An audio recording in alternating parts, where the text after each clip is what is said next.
Hi guys, FPS Madness, and welcome back to the Uninkable Dads podcast. In today's episode, we will bring you the answer to last week's flavor text. We've got a few listener questions to go through, and we've got a very special guest on today's episode. Illumineers, how you doing today? Listen to the show and learn to play. Whether you are new or you're a pro, I'm sure we have something to show. Amber, green, red, and steel, then purple, blue, complete our wheel. Listen and you'll learn some new strats to help you win some championship mats. So what ink color are you gonna choose? Inkable or uninkable? It is up to you. Did you get the flavor text from last week? Did I get the flavor text from last week? Yes, I got that one. I might have only got that one because I picked it. But I got one. That's the first one I've got. We will take it.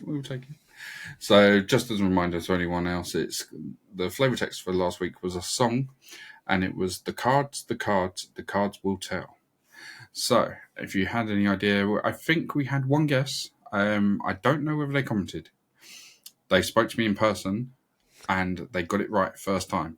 So I was quite impressed with that. But the card for anyone who did comment, the answer was, of course, Friends on the Other Side. Yeah. So I thought it was a good one. It's not an easy one to spot, but I think it was there.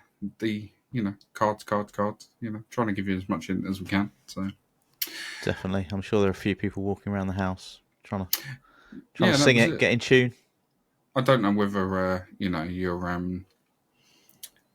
smart home device would have picked this one up as a song to play, but it's not the most well-known song in the car in Disney. But it's definitely up there.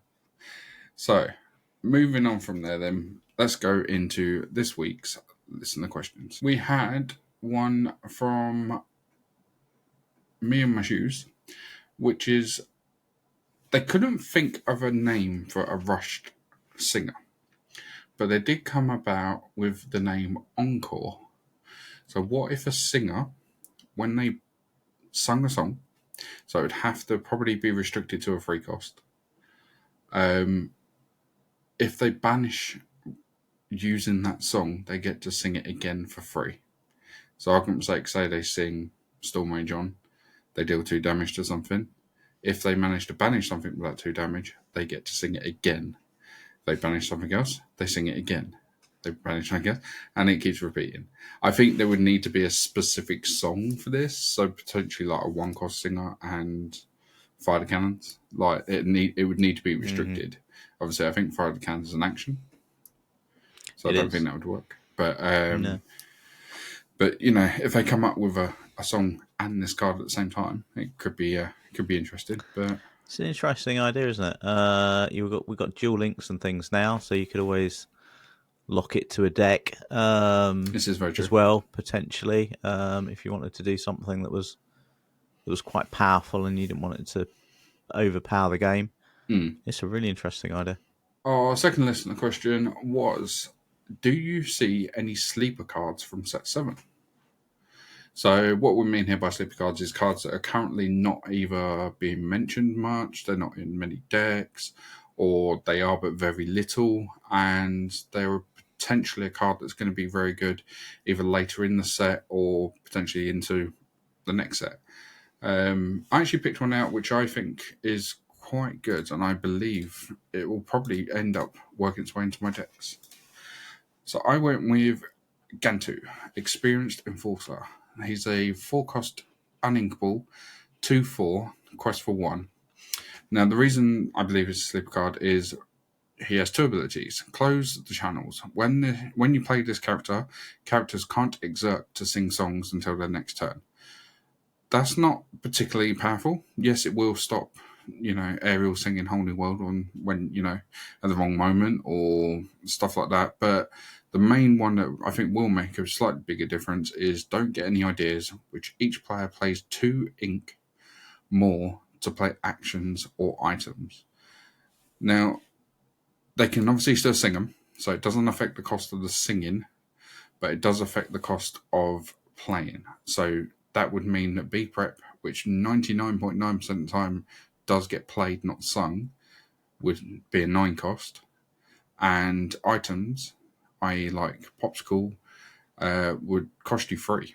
So that turns your 1-cost popsicle into a 3-cost popsicle, which I think currently, with how many item builds are going around, this could be very good. This could be a way of really slowing down those item decks. There's currently cards in the item decks that mean they're playing them for free, but if they're not playing them for free and they're having to pay ink for them, turning popsicles into free ink every time is going to be quite an ouch to them. Yeah, the items bit I hadn't really thought about so much, and that's interesting. I mean, on the action side, do you see this card as being stronger than Pete? I mean, you can just drop Pete and do the same thing. Obviously, I mean, Gantu's ability of playing 2 more continues as long as he stays on the board, I guess. This is the thing. For me, this is a Pete into this. So you play Pete to stop him from doing anything. They then decide, potentially, argument's sake, say it's Ruby Amethyst, you play Pete or when they're on 6 ink. They then go, okay, fine, I won't be prep this turn. I'm not going to play anything to board anyway because I don't want to be prep it myself next turn. I'll get ready for this. Fine, you can have this turn. They take the turn off, pass back to you. You then play this, and then it's like, okay, well, no, you need 2 more ink. So I can see it being a closing card for Ruby Amethyst, sort of trying to slow them down that potentially for 2 or maybe even 3 turns that could help you get over the line before they hit the B prep. But Yeah. Closing card, I think closing card for a deck that nobody's playing anymore. Hey, I will play. Yeah, well, this is true. But there is B prep in other colours. There is, absolutely. You know, not as many, but there is. So yeah, I think the items could be more items. Yeah, as you said, the items could definitely be more important. I mean, also, I'm not being funny. So you play this on 4. This is going to stop actions like Azurite Sea, right? Azurite Sea is then going to cost them 4. Yeah. It's an action; they can't sing it, so it's going to cost them 4 instead of 2. So those sort of burn decks that are flying through those actions really quickly, this is going to massively slow them down. So I think this is definitely a bit of a slept on card, and to be honest, I'm tempted to start putting 3, if not 4, in my deck and just seeing how it goes. Well, that's a good point, actually. Ink Geyser might be the other one. We haven't seen a lot of Ink Geyser yet, but if Ink Geyser becomes a played card, this would then suddenly make Ink Geyser cost 5. Okay. Yeah, interesting. The issue is now I've just given away my secret spice that's going to be in my deck next week. But, you know, hopefully everyone will watch this episode after this week's.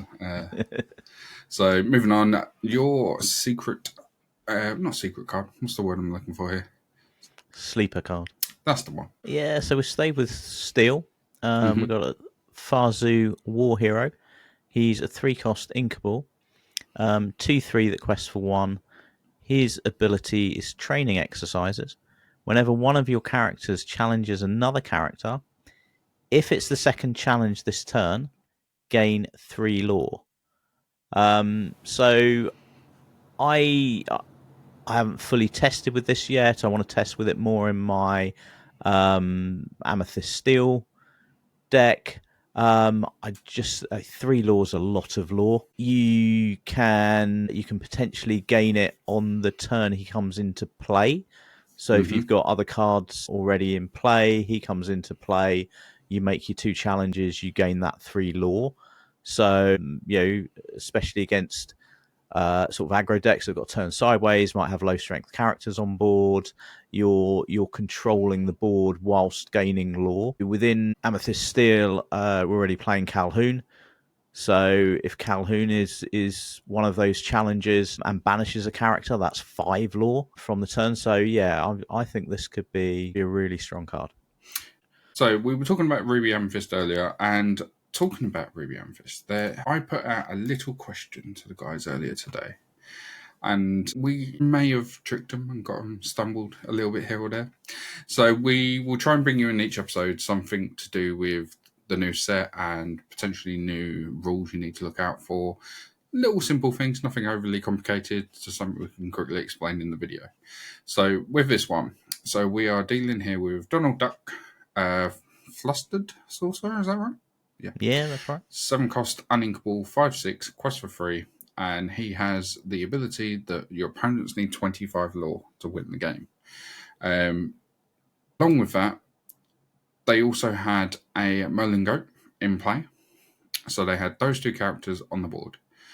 The player 2 wouldn't matter what they have on board. We're not going to state their board at all.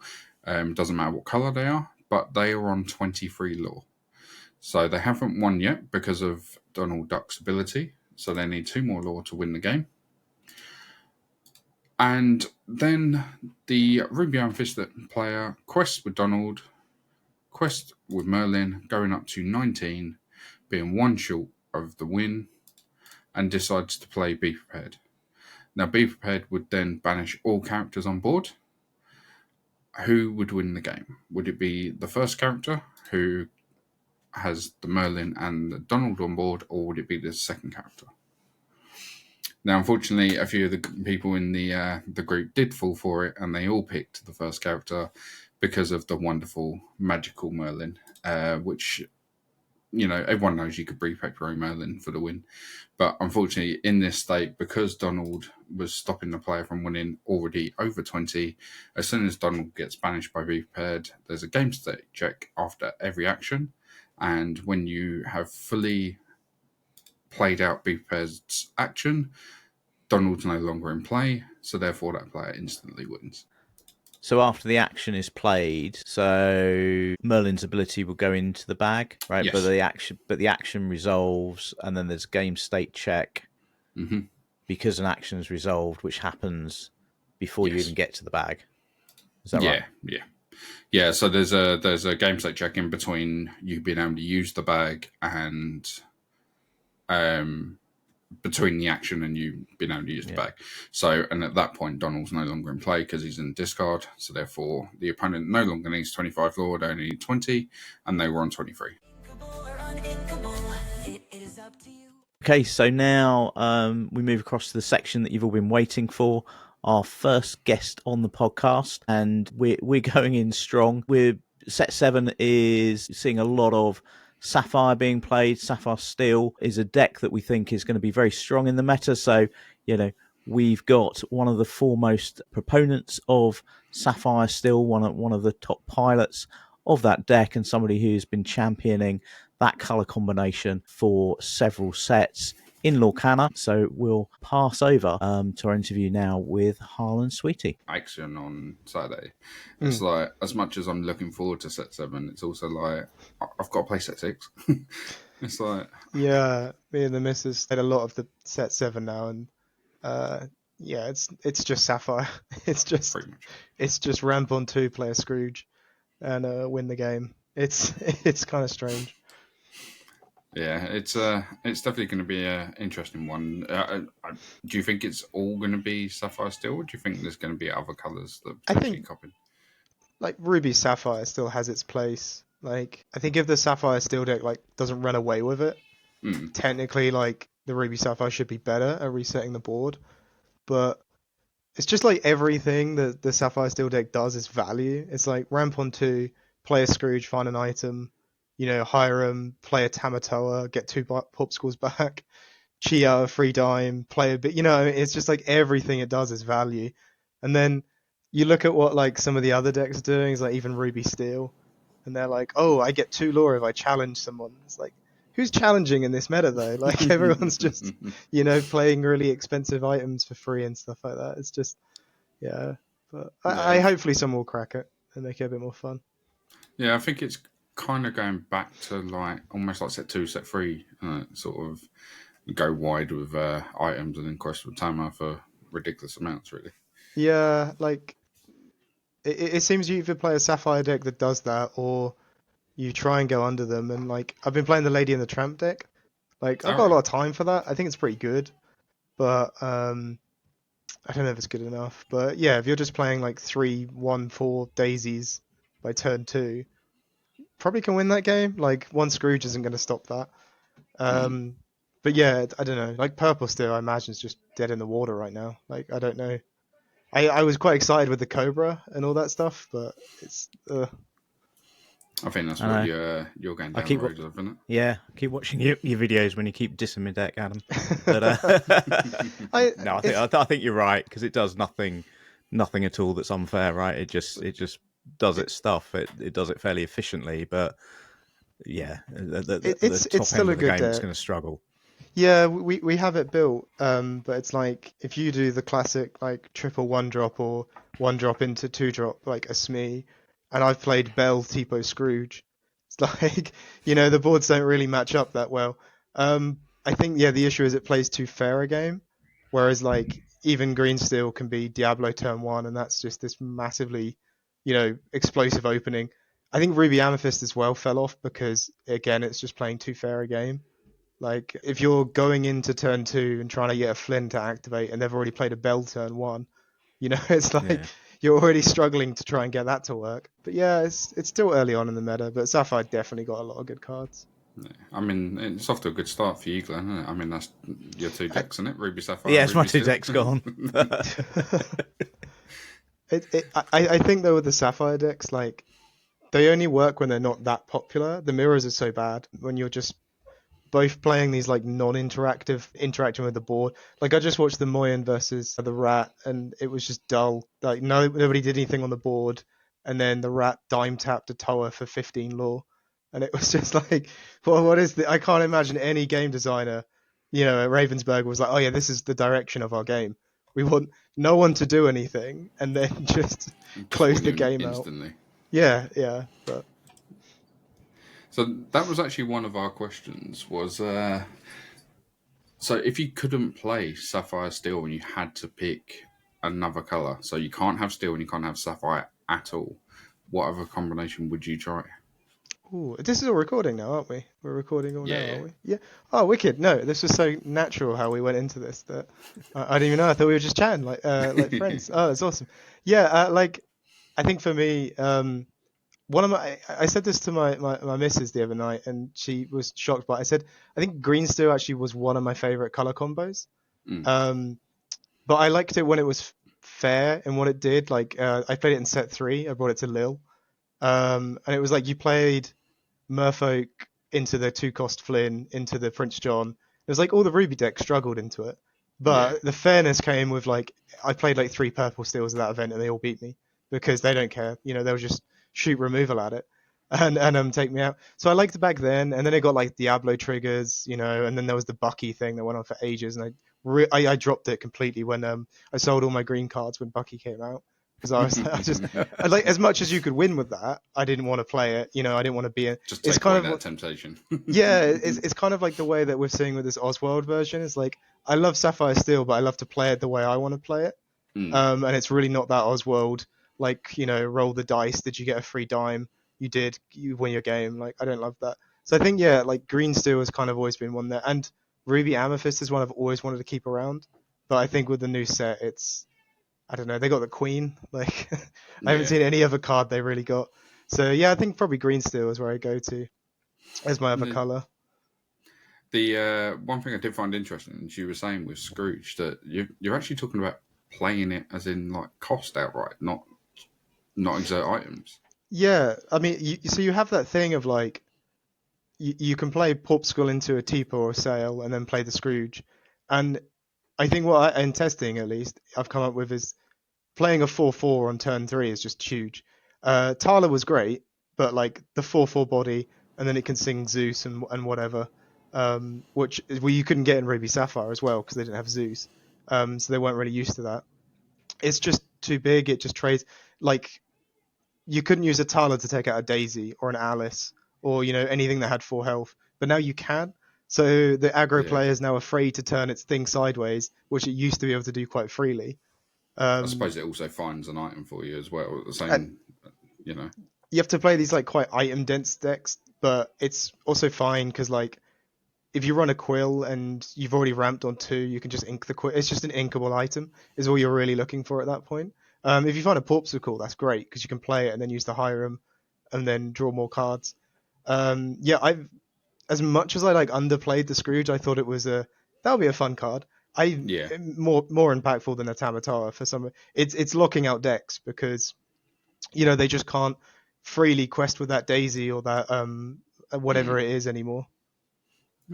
It's interesting because it's one of those ones where everyone does, they read the card and just assume that obviously the most powerful way to get benefit from that card is to follow what it says and, exert 4 items to be able to play it for free. But like I say, being able to have that 4/4 on turn 4 is, well, potentially turn 3 if you've managed to hit your ram, is quite powerful. So. And you have that like threat later on in the game where if you've been spamming out the Popsicles and the Fortispheres, it's just, oh, wait a minute, and if they draw into a Scrooge, they can just play it for free as well. So I've had loads of games where the board's like, they've got one Hiram on board, they quest once, play a Scrooge out for free, pop one, play a Bell, and their board's even bigger than my one, and they've paid nothing for that turn, and then they use the ink for that turn to play some other stuff. So yeah, you have these. I don't know if they love it in the game design because going second can also not feel that bad now. You can swing it back by playing a Bell and a Scrooge for free, all these cheaper costs. But the thing is, if you're on the play, you can still do that as well. So it doesn't really benefit the on the play, on the draw like argument that much. But I feel like with singing and shifting, that was always their like approach to being on the draw. So it'd be like, oh, and I can shift sing, and I've spent 8 ink. It didn't matter that I went second. But of course, if you're on the play and you sing "Let the Storm Rage On" from Cinderella, you're in a way better spot than you would have been on the draw anyway. Yeah, no, definitely. So a couple of the questions we had for you was, how did you actually get into Lorcana? What brought you into Lorcana in the first place? I played quite a bit of Pokemon before I played Lorcana, and I did a video on this not too long ago. Like I had like a bit of a just a bad moment in my life. Like I was quite depressed and everything. And when I got like a little bit better, I was like, oh, I need to focus on a thing. I didn't want to go back to Pokemon. I sort of played that. And I kind of remembered that Lorcana was like coming around. They were still in set 1 at the time, and I'd like had some product. And I just kind of knew it was going to be big because it's Disney. And I hadn't actually seen like any of the Disney movies. Since then, I've watched quite a lot of them. But like at the time, I had no idea. But I was like, oh, I know Prizing's going to be good. I know all of their events are going to be good. And it's like, that's all been true because the Prizing's been good. And I've gone to like Paris, Disneyland, and all these other awesome places. So yeah, it was kind of just a game to keep me like, busy, like a hobby. Like if I wasn't doing this, I might be playing football or something like that. But I'm not. I'm here playing card games with everyone else. So yeah, it was just like, I've always loved TCGs and sort of getting back into one that I wanted to start anew. I did look at playing One Piece, like quite competitively instead, and I still do enjoy that game. But I don't know, Lorcana, just the community felt a bit more for me. Cool. And your other half, Ali, plays Lorcana as well. She does, yeah. So did you get into it first, and then she followed? How did that? I met her one of the locals near us, and she was also playing Sapphire Steel. And that was it. Yeah, no, it was because everyone always thinks I make her play Sapphire Steel, and I don't. No, she was into it as well. But I met her there, yeah, and just like messaged. I think I asked to borrow some Calhoun's. So this was only last set, and yeah, just messaged from there, and then like we've watched tons of Disney movies. We'll be at Axion, and we'll be dressed up as Kristoff and Anna, and our friends going as Elsa as well. Yeah, I got a little Sven around here somewhere. So depending on how quick I manage to get this video edited, if this is posted after the weekend, I'll bring a picture of that up now. I'll make sure I get a picture with you guys. So. Yeah, no, she's brought quite a little fun to it because we're doing like friendship bracelet things, with the beads with different Lorcana stuff, and it's just like when I played other TCGs, you never got into this fun side. It was very like intense, sweaty nerds. They're focused very much in on the game. Yeah. But like, from Lorcana and like the Disney aspect, we're enjoying so much more of it.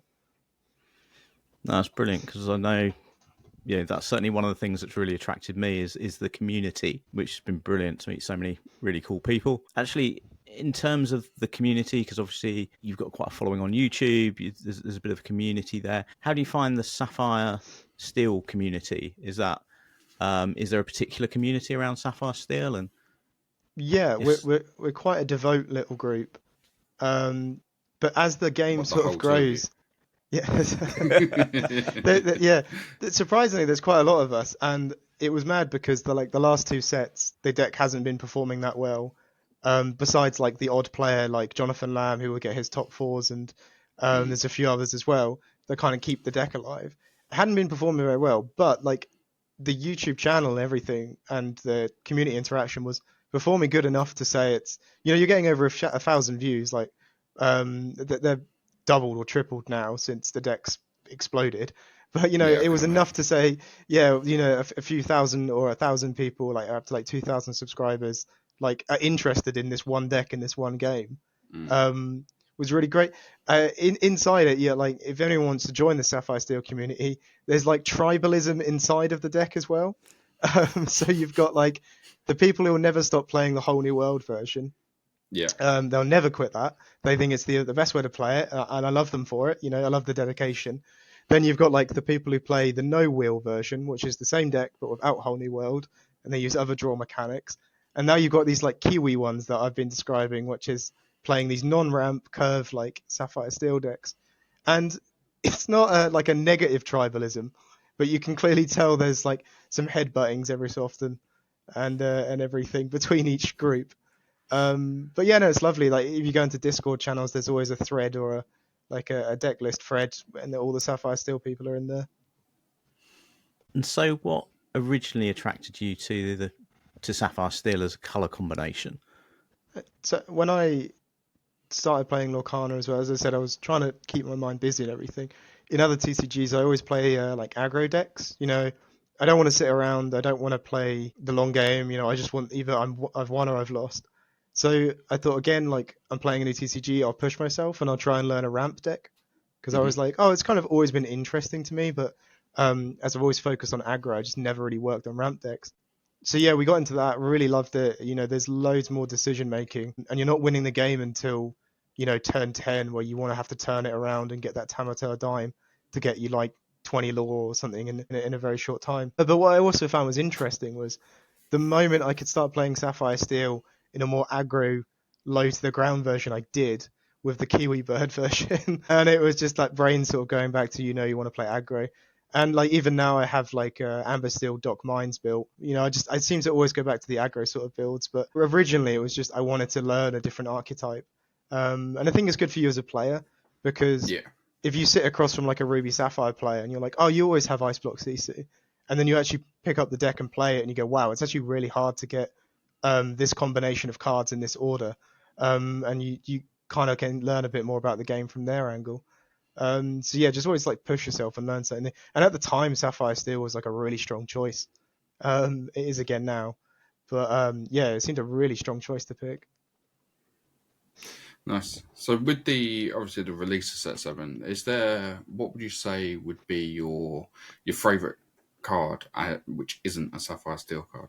Because obviously we know there's quite a few in Sapphire Steel that are good, but outside of that, what would be your favourite card? I'm going to have to open Dreamborn at this point. Not a Sapphire Steel card? Yeah. Oh, okay. I think I'll have to I won't open Dreamborn because I think it might be the Lady deck, the Lady card, the Dual Link card. Because I quite like that deck, and like one card has. If you look at the rest of the cards in that deck, like there is like the Lady and the Tramp cards that are all part of it. But I love it when one card can come out and it can sort of make an entire deck around it, because the idea that you play these 1 and 2 cost characters that you can recycle again when you play her, kind of made everyone just include these older like cards that hadn't really been played much, or they have been played much, but maybe not in this deck design. And I really liked that it gave kind of a bit more of a direction on green yellow, which before it was this discard deck. That I never really liked that deck either, but definitely the Lady card. It's quite interesting as well. Like shifting it and playing it is quite versatile. It's quite useful. 4/4 the Quest for 2 is really good in an aggro deck, and the effect as well. So yeah, definitely. I as much as I of course have to hype the Sapphire Steel, like it's my whole channel's thing. I'm getting a little tired of playing all the mirrors. They are quite painful to play. So I think I definitely will have a Lady in the Tramp deck built, and hopefully it'll be quite a viable list as well. Nice. Yeah. So how does that work when you're playing at home? If yourself and Ali are both Sapphire Steel players, who's the most competitive, and who wins out when someone's got to play a non-Sapphire Steel deck? We sort of like to test and try a few lists. Like we have them all built, and for Axiom right now, we're both testing like non-Sapphire Steel because we basically played it so much in set 6 that we're like, oh, we want to learn something different. So we're both going for different decks.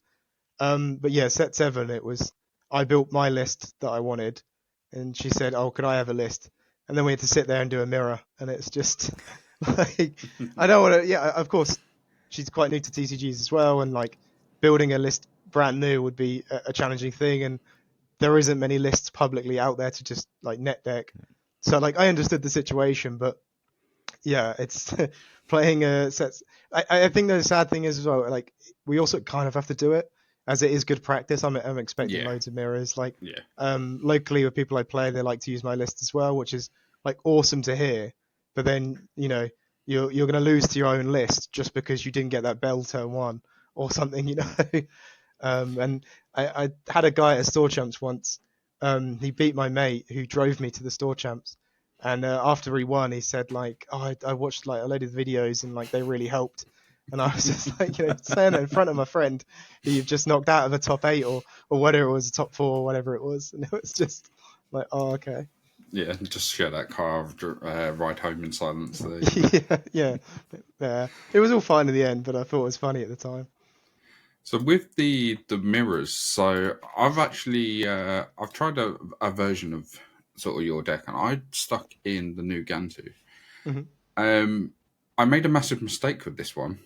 Did you? I forgot it affects both players. Yes, it does. Yeah. Yeah, so then I went to play a popsicle and it cost me 3. Yes. So Yeah. do you think this could potentially be some sort of answer to the mirror? Or I think in the KiWi version, like the one where you're not ramping, he's a bit more useful. Because you could just think the porpsicles and you should just keep playing a strong curve. But overall, we've sort of seen the card only really shine in green steel. okay. Because the only thing it actually seems to affect is like it makes what's it called, hypnotize cost 5, and then everything else you sing, you have no items. So it seems really good in that deck, and it kind of goes to the game plan of what they want to do. They want to make the game awkward for you. They want to discard you. They want to peat you. So the card seems really strong there. But no, and the issue with the Sapphire Steel mirrors is like everyone's played all these past sets and tried to like break the mirror, and there's never been one card that does it. No. A lot of people say that Arthur is that card, but I think now when you're looking at these Oswald builds that spams about 11 items out, and then you throw a Tamatur down and dime tap it, like Arthur doesn't do anything there. The legendary Arthur. It's a bit too late. Yeah, it used to be that you could go like Smee, Quill, and then play a Cogsworth, and they couldn't really touch your board and you'd win on the race. But now you do these big jumps where you just gain 10 lore out of seemingly nowhere, that it doesn't really matter as much anymore. I think Ariel's quite good in the mirror, as a treasure collector. But yeah, if you are doing an Ariel, if you're doing a mirror and you go against an Oswald build, your Ariel's never going to crunch the 5. So you need more items. Yeah, and it becomes this quite liability. And then you get to the point where if you're battling, say, like to beat 5 items and you've played 6 items or 7 or 8 items, you might as well have just played a big Tamatar at this point and gained more lore than you would have done from the Ariel anyway. The mirrors are just, they're quite hard. I think the only mirror I've ever seemed to enjoy is the Ruby Amethyst one. Sometimes that can feel like a game of chess because it's very back and forth. It's very like who's going to play their cards first and be prep. This one, no, it's like just this full array. You kind of ignore each other's board sometimes, and you're just building up these giant Tamatoas for this seemingly explosive ending, and it's just quite a dull experience. Yeah, I got to admit, I played the Oswald 3 items on Lorcana thing the other night, and I didn't think I was going to win the game. I was miles off it. I was on like 2 lore. I was like, there's no way I'm coming back from this. They got to like 17, and then all of a sudden I hit big Tamatar, used the dime, gained something like 9, 10, and then they B-prep the board, and I was like, oh look, another Tamatar in hand, gained another 9. It's just very quickly gets out of hand. So do you think we're going to go into a meta where potentially like Find Them and Flatten Them comes in to stop all the items, or do you think the item deck's going to kind of fall flat before that happens? I think because Find and Flatten also breaks your own items. So in the mirrors, Yeah, in the mirrors, it just wouldn't be that used. I've seen sometimes Amber Steel use it. Um, I never like the card because it's very negative tempo to play it. You have to sing it basically. You have to have a singer for it because paying 4 just to destroy some items just it doesn't Yeah, feel great. And sometimes it's not the items themselves, it's the sum of what's happened with them. If it's the drawing every card from the Fortisphere, it's the quill that's been doing all the work. If they've got a workshop out and they've drawn extra cards, it's all those little bits there. And then if you're just doing it to get rid of a dime, you might as well play Benja, and then they just get the dime back from the Tamatoa. hmm Um, and also, there's this thing with if you're playing an aggressive deck that wants to win with its questing and quest out, like if you're at a point where they can dime tap a Tamatoa, you've probably lost that game anyway. yeah, It's kind of like, yeah, if like the Amber Steel Diggy Hole deck wants to play that card, you shouldn't be at a game state where it's they're able to even dime tap a Tamatoa. You should be like aggressively pushing out and questing as fast as you can. So I feel like that card isn't really the answer. And the sad truth is, like, Benja never feels like the answer as well. Like I've tried to, you can Benja on curve and take out a quill. That's great, but they always just have more items. yeah. Especially with the new, Tamto as well, bringing items back so easily. It's Mm. you're only banishing it for a short amount of time, and it's going to be back on the board eventually. So Yeah, yeah, it's. I think if you can play a Benja on curve and take out a coil or a quill, it seems fairly useful. But overall, I found breaking items doesn't seem the right direction to go. nice. So on the podcast, we play a little game with our viewers, which is our Mm. flavor text game. So I can't remember whether you know about that. So at the bottom of every card, you have basically the flavor text. Oh So yeah. I think they've done this a few on DLCs before, where they release the flavor text and then you've got to try and work out what it is. One of our viewers requested a KiWi special one. So this Oh card is wow. actually from one of your decks, and I'll give you a hint that's a set 7 card. Okay. So the flavor text for this card is helping her dad keep the flying debris to a minimum. Oh, that's Belle, isn't it? That is, yeah. yeah. Because yeah. do you know what I asked Ali that. I said, why does it say? Because I didn't know what the character was, and she was like, oh, that Belle, like her dad is Maurice, isn't it? Um, Are you telling me you haven't seen Beauty and the Beast? I haven't seen it, and I was like, oh, so I was like, in the film, is she like an inventor or something? And I was trying to like ask about it, so because I read that off it. I know now we're going to get a few comments now raging the fact that you haven't seen Beauty and the Beast. Yeah, I think, it's got to be the next one you watch now. yeah, yep, we've yep, done that's it. Robin Hood, we've done what is it, Lion King. We've done quite a lot of them. We sort of stopped and just watched other stuff. I don't know why. We were supposed to, and the deal was that she had to watch Star Wars, and she fell asleep through the first one. And we stopped watching them. It seems. So if we get back to the movies, I'm hoping it's Star Wars. So a couple of the other listener questions we had for you was, question from Ryan was, if you were a soup, what soup would you be? If you were a soup, Yeah, I don't we know. like to keep it lighthearted. I don't know actually. Um, I'm vegetarian, so I only eat vegetarian soups, and it's been so long. I think I forgot what other soups there are. I guess a mushroom soup. Okay. The other one we got for you was, where did the nickname or your channel name from Harlan come from? It's a character in World of Warcraft, and I'm at the point where I'm wondering if World of Warcraft or Blizzard, whoever owns it, is gonna ask me to change it at some point. It was like some. Did you ever play this game? It's like a big I've MMO. played it, but not for a very long time. I used to play I was quite into it and played the dungeons and the raids, and he's one of the bosses at the end of it. He's a little dwarf pirate, which you can find in the game, and it kind of, I've made this joke before with Ali, because she's sort of put her name as Ali Sweetie, and her first name actually is Ali, but my first name is Adam, and now everyone knows me as Harlan, when I should have just stuck it as Adam. I'd prefer people to call me Adam, but yeah, it's all fun. It's just from a game. It was just, you have like an online gamer tag, and it's just been stuck around.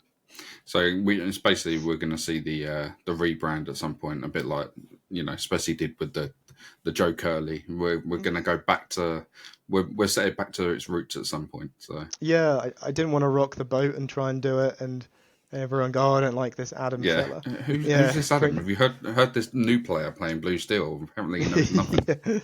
yeah. So I'll keep it for now. So one of the things I'm really interested in, Adam, we've spoken a lot about obviously Sapphire being fairly dominant in this meta.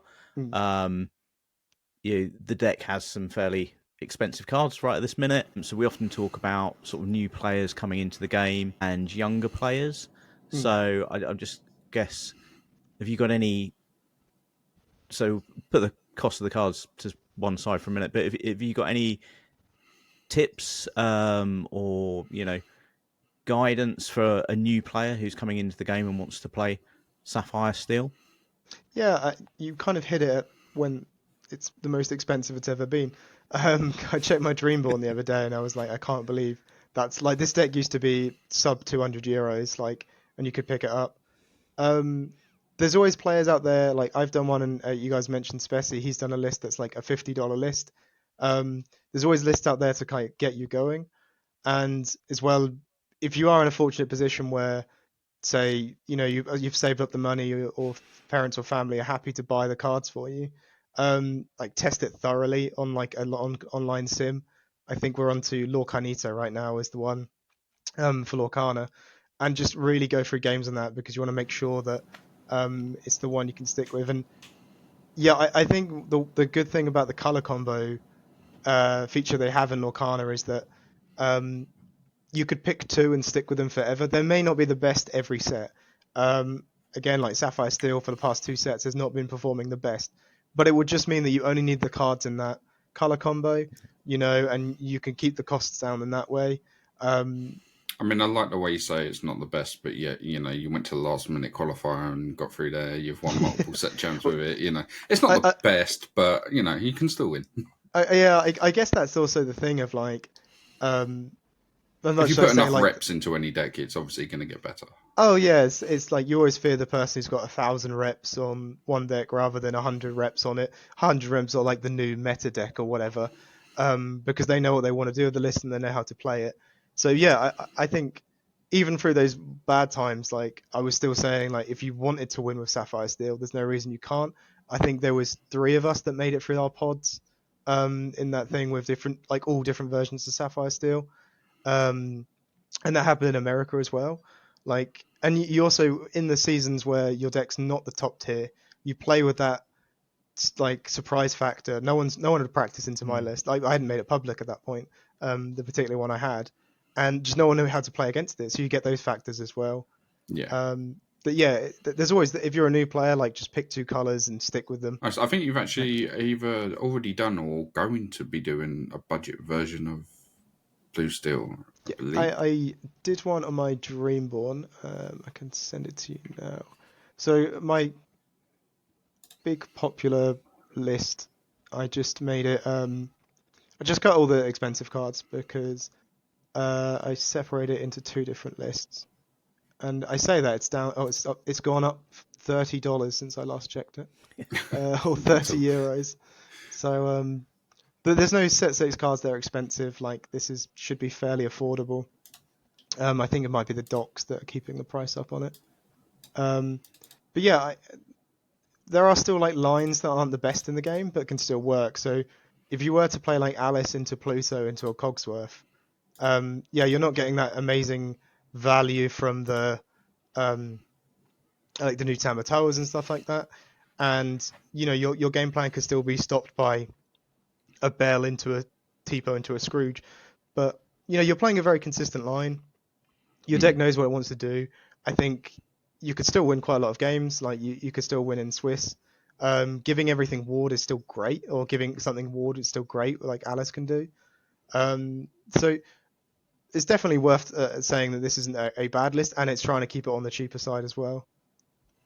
Yeah, because like you say, this one's currently like, obviously this is slightly different compared to obviously UK market, but you're looking around this figure, whereas I believe your other deck is the standard one is currently sitting at nearly like 4.5, so over double. So it is mental when you start adding some of those higher cards. We'll get the deck list and stuff, and obviously leave it in the description for anyone who wants to check it out. But it's like you say, it's the basics, but they're all good, strong cards. Yeah. They're all in the deck for a reason.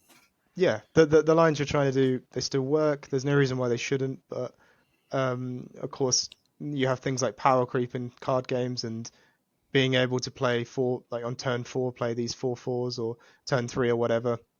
It's going to cause problems for that Alice and stuff like that. But there's no reason why this deck couldn't win an event or make it through Swiss. It's a nice base that you can build on when you do get some of the other cards over time, right?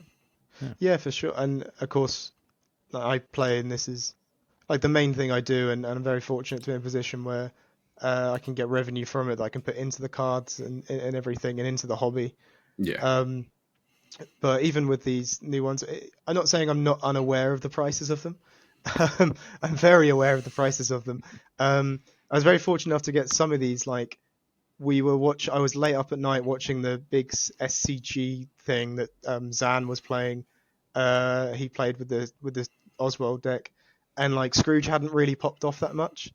He wasn't that popular, and it was late at night, so I bought my playset at that point, and then I bought it about £13 each. I woke up and they're up to like £25 or something by the morning time. So yeah, sometimes as well, like I pre-ordered my Tamatoas at about £30, and I think they're 45 now, aren't they? Yeah, I was just about to say, I actually took your advice from your video and had 2 of mine turn up today. It's one of those ones of, again, I picked them up for around 30s, and I believe they're over 50 now. It's scary when you think about it. There is something to say for like anyone who wants to get into TCGs or new, as once you get going and you win some packs or you win some prizing and win some promo cards, like they have a lot of value, so you can sell them. And like I don't spend much on the hobby because I've earned enough from the hobby. I don't make a lot from it either, but it's like you win a couple promo cards, you sell them, you buy the play sets for the new set, you win some more, and if you play enough and perform well enough, you end up not really losing out that much. It's I spent over £100 on 4 pieces of cardboard, but that wasn't it wasn't over £100 directly from my bank account. That was selling a Rapunzel that I packed, or that was selling a playset of this that we had laying around. And the hobby's kind of self-sufficient in its own way. No, definitely. Like you say, you could quite easily pick this up, go to locals. If you manage to do quite well, you get a pack, pull an enchanted, and next thing you know, you'll be able to upgrade this quite nicely. So. Oh yeah, for sure. Get a Tamatoa enchanted and get 400 quid back or something like that. Yeah. yeah, it's mental. If somebody crazily didn't want to play Sapphire in this meta, you mentioned obviously the sort of the lady deck, the aggro deck, but are there any other? What other decks do you think? What do you think are the biggest threats outside of Sapphire? Yeah, so of course at the top tier, it's got to be Ruby Sapphire and Sapphire Steel. They're very much. I don't know if I'd call it a tier 0 meta yet, where it's one deck is so far above the rest that you have to play it. It's too early to say. We've only really had 2 big events. I do still like the look of Amber Steel.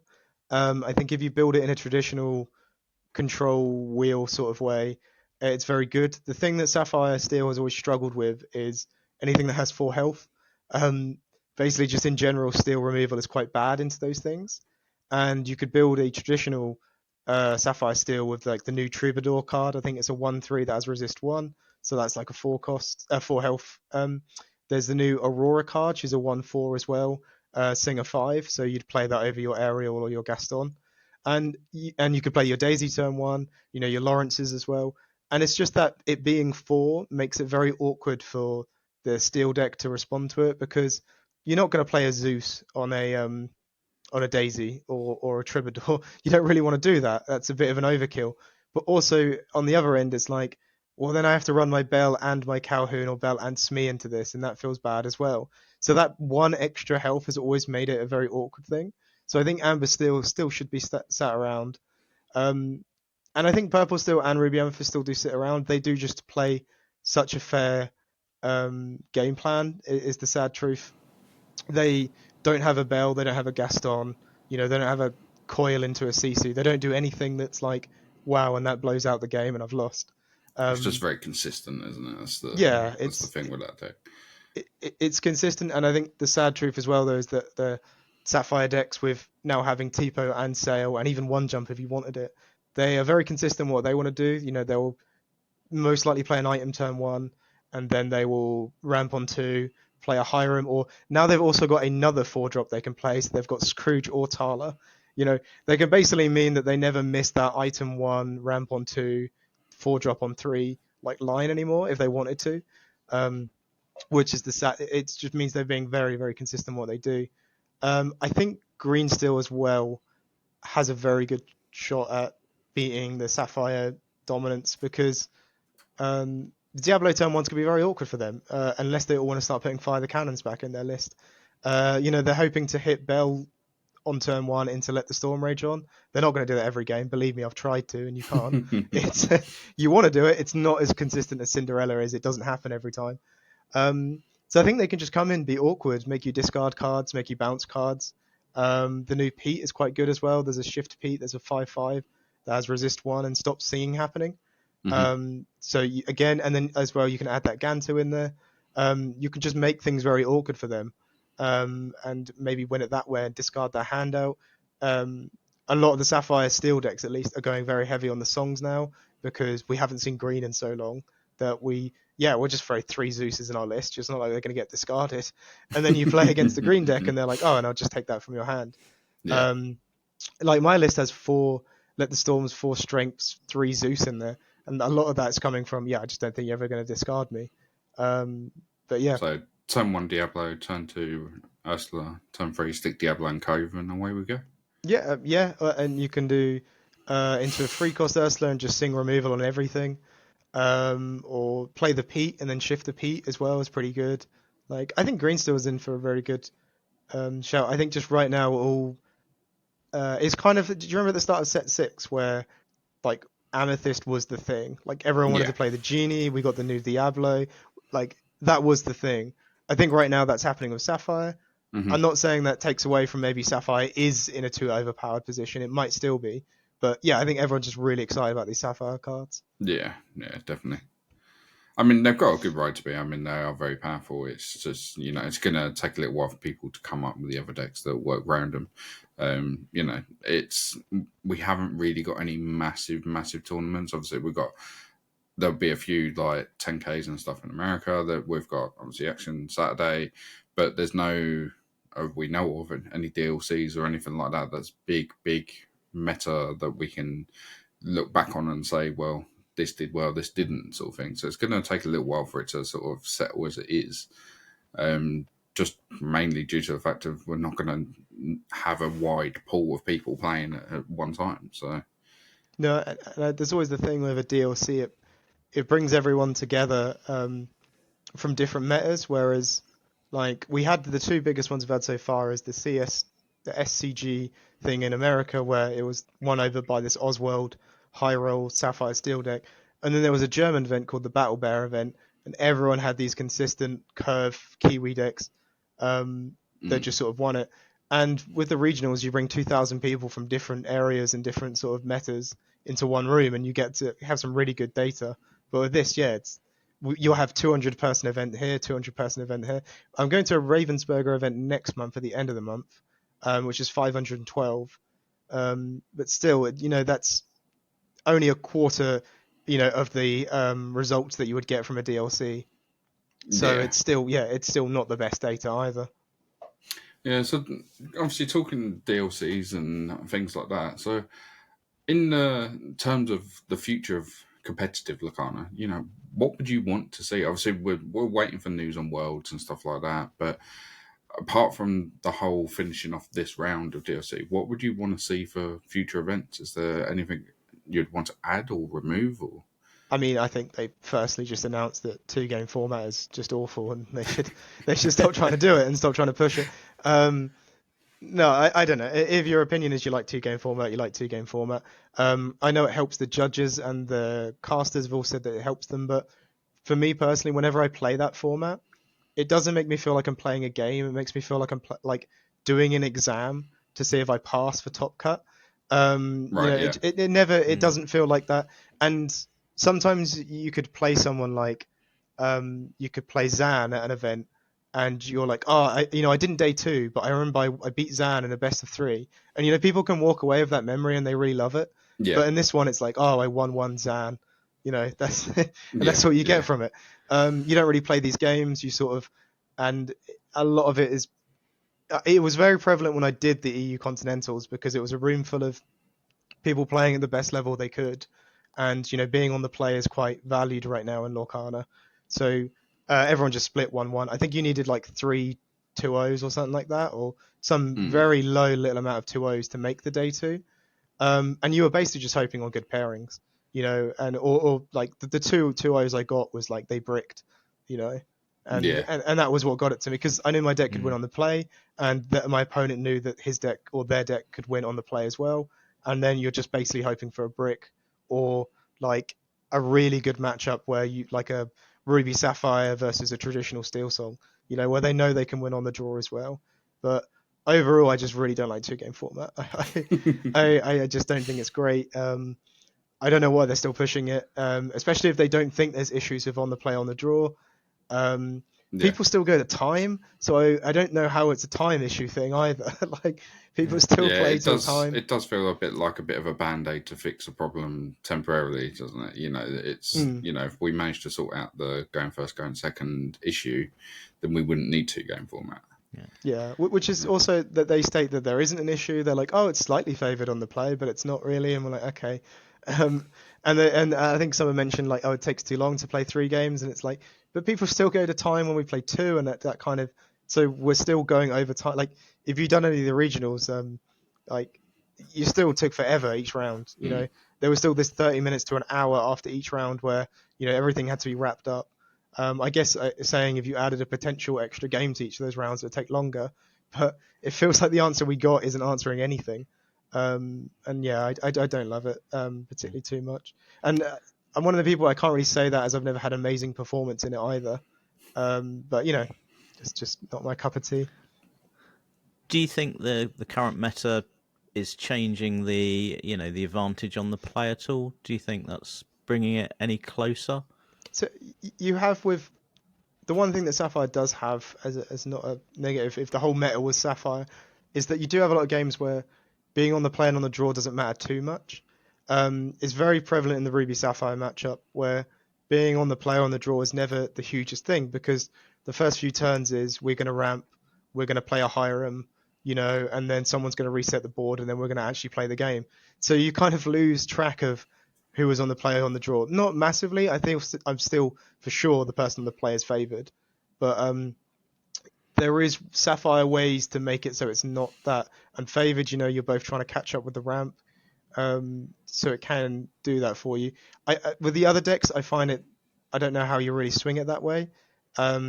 You would need cards that. There was that Hey card. I think there was a green one, wasn't there? Where Yeah, if if you you've got had your less ink. that was a great shot at it. But it didn't really land with that one. So yeah, it's right now. If you just put 2 people down and said you're both going to play Cinderella, but you're going to play it first, the person who played it first because it dries is going to have a way bigger advantage. Maybe you could add in things like being able to challenge readied characters. Could be kind of cool.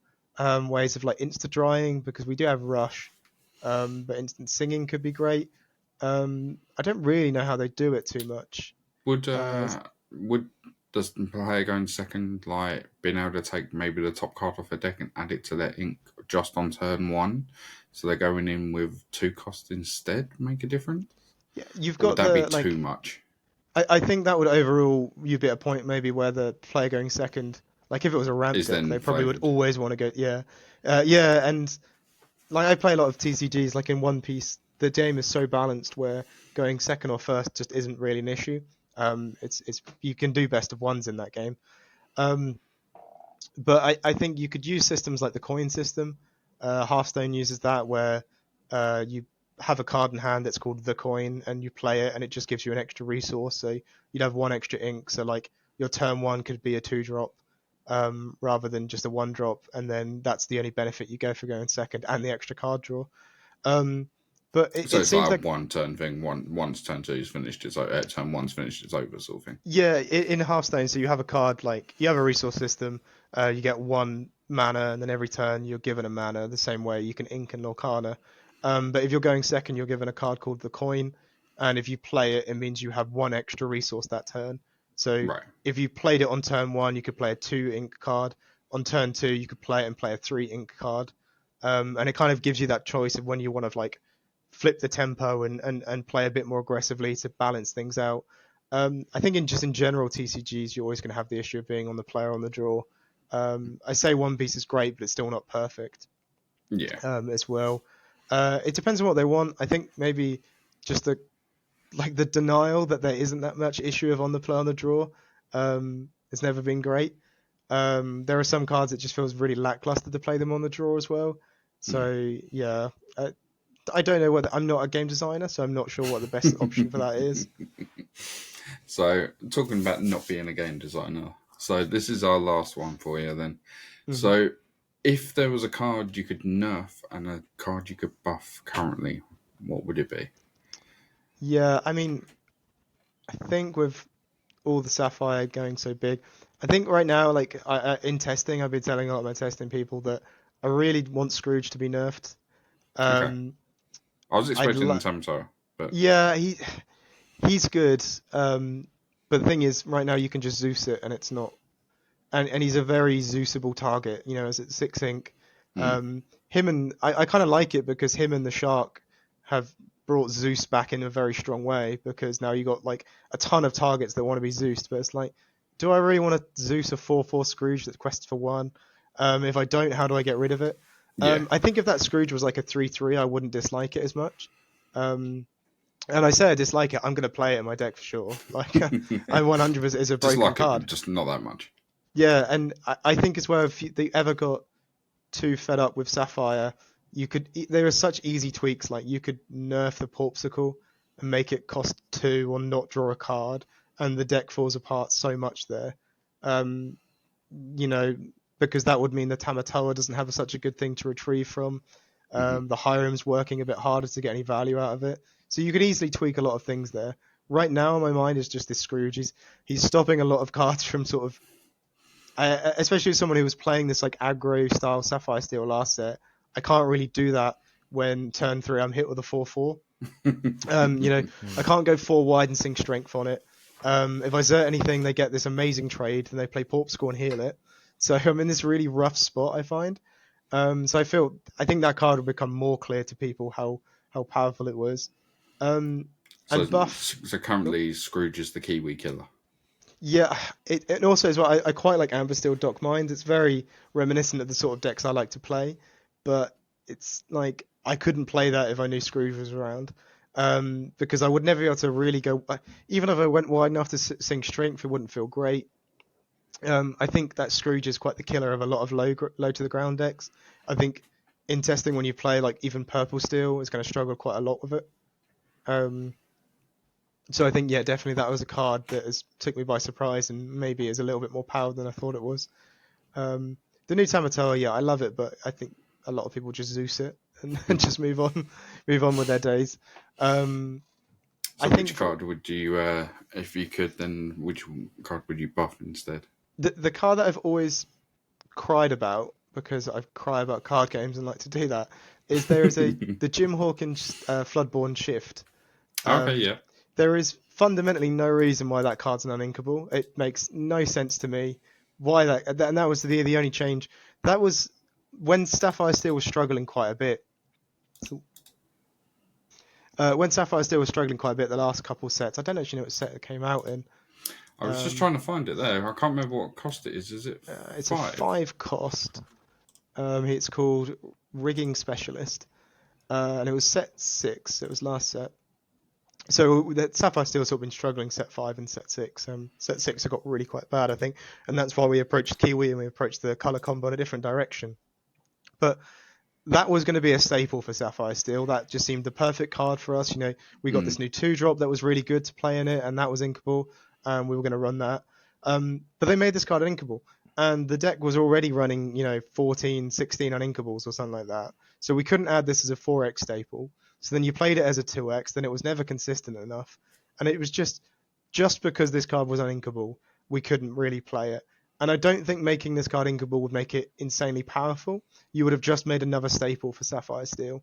Yeah. Because the 1 damage ping is not great. Maybe, yes, the 5/5's good, but you've got a lot of 5 costs that are 5/5 and, power creeps and all that stuff like that. I think just making it inkable would have been another thing we could have used, like next to the Tinkerbell. And the deck was so struggling last set. Like, we couldn't control any board. And you gave us this card that pings for 1 damage, and we can't even ink it. So it was just, that card I think needed to be inkable. And with the new direction with the lists have gone in this set, I don't think he will see play. But back then, I think he would have kept the whole new world list alive. Being able to shift early and sing was great. Yeah. If you missed that ramp. If not, shift after the quill, then sing the whole new world. But yeah, just because he was uninkable, it was so hard to fit him into lists. Nice. Have we missed anything? I don't think we have we? No, I was just going to ask to round off. So you've mentioned that you'll be at Axion. Yep. And you're playing there. And what are the next few weeks in Lorcana look like for you? Yeah, so it's sort of a bit quiet right now. Just because they haven't announced anything. But the end of April, we'll be going to Ravensburg to play in their 512-person event. And locally where I live, Ipswich Way, in our Geek Retreat is trying to get some winner boxes going, which would be awesome. They've got new management and they've really revitalized our league night, and Tuesday night, if anyone's free in Ipswich, pop down. It's really quite good. We're getting like enough players now, and it's really good pricing as well. And I've got to say, mad respect to them for that. But also we're trying to get winner boxes going, and it'd be really nice to get some local play going when you can't travel abroad. Having the region that we're in, sort of having lots of stores doing decent pricing would be amazing. But of course, just testing, like just getting into testing and getting lists out there. Of course, if I'm not playing, it was amazing.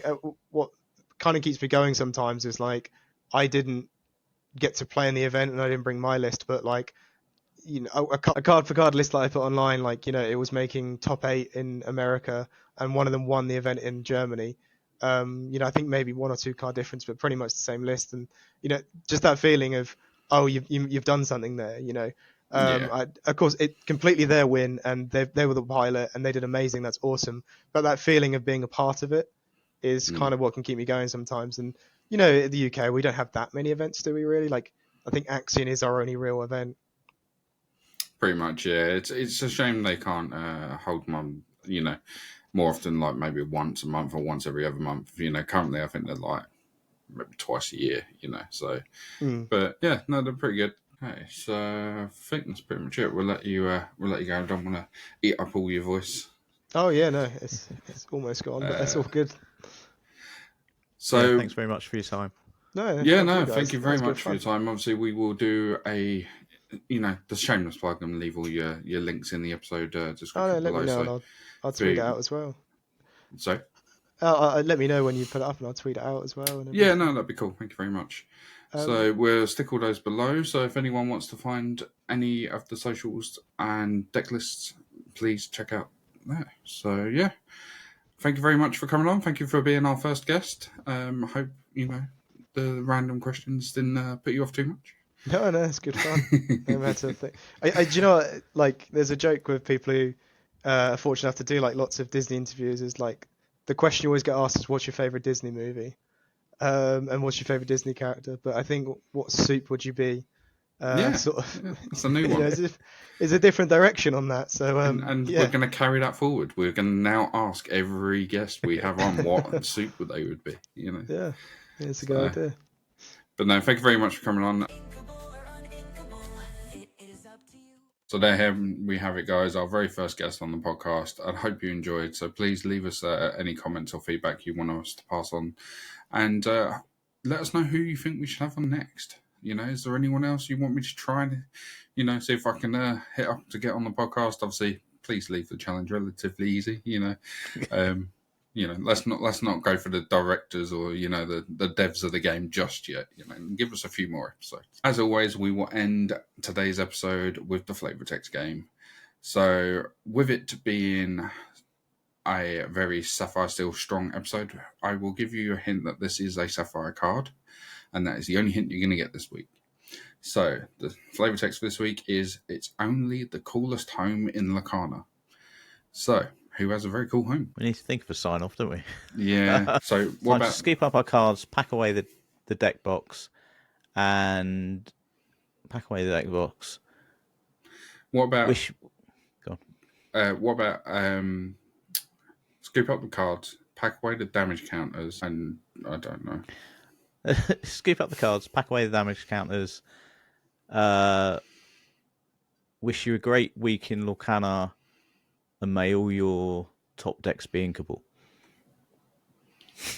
No, what about just may your top decks be inkable? Perfect. Yeah. We're the uninkable, Yeah. so may your top decks be inkable.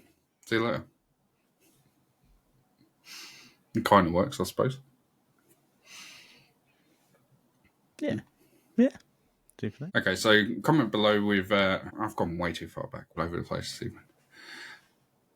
So comment below, let us know what you think the flavor text is for this week, and obviously we'll reveal it at the start of next episode. So thank you very much again. We've been the Uninkable Dads, and we hope your top decks are inkable. No, that doesn't make sense. That makes no sense whatsoever. That's worse. We've been the Uninkable Dads. Yeah, we've been Uninkable We've Dads. been uninkable, I hope so you've you enjoyed don't it. We've been the Uninkable Dads. I hope you've enjoyed it. So until next time, may all your top decks be inkable. I know.